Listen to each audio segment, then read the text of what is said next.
Agora falando um pouco sobre economia e sociedade durante o Império Bizantino, uma das atividades econômicas mais lucrativas era o comércio. Mas por quê?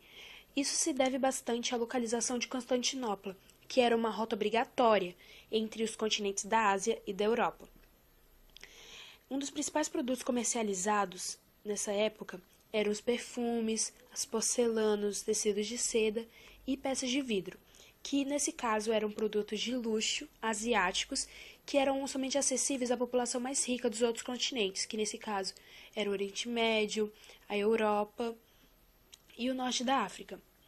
No entanto, apesar da importância lucrativa do comércio para o Império Bizantino, a atividade fundamental continuava sendo a agricultura.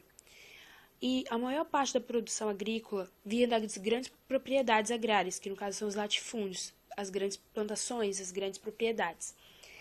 E que pertenciam, em sua maioria, aos grandes latifundiários, no caso são os grandes proprietários de terra, que eram os mosteiros e a nobreza fundiária.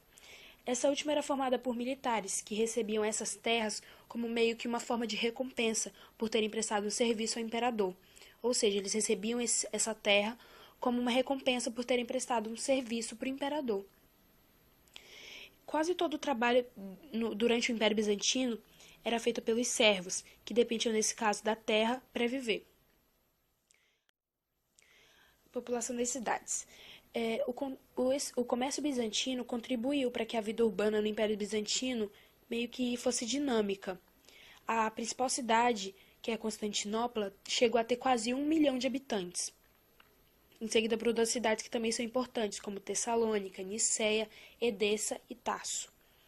Nelas viviam os grandes proprietários, os grandes comerciantes, os donos de oficinas artesanais, os membros do alto clero e destacados funcionários do governo, que eram as pessoas que utilizavam os artigos de luxo, no caso. Além dessa elite, que no caso a gente pode dizer que é o topo da pirâmide, essa elite mais rica da cidade, do Império Bizantino, também viviam nas cidades outros grupos sociais, constituídos por artesãos, funcionários de médio e baixo escalão e pequenos comerciantes, ou seja, como se fosse o intermédio da pirâmide, o meio da pirâmide. Entretanto, a maior parte da população, que era constituída por comerciantes pobres ou trabalhadores pobres, em sua maioria não vivia nas cidades, sim nos campos.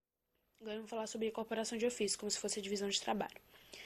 Por meio dos funcionários, o governo buscava controlar as atividades econômicas, artesanais e comerciais do império, supervisionando a qualidade e a quantidade da produção.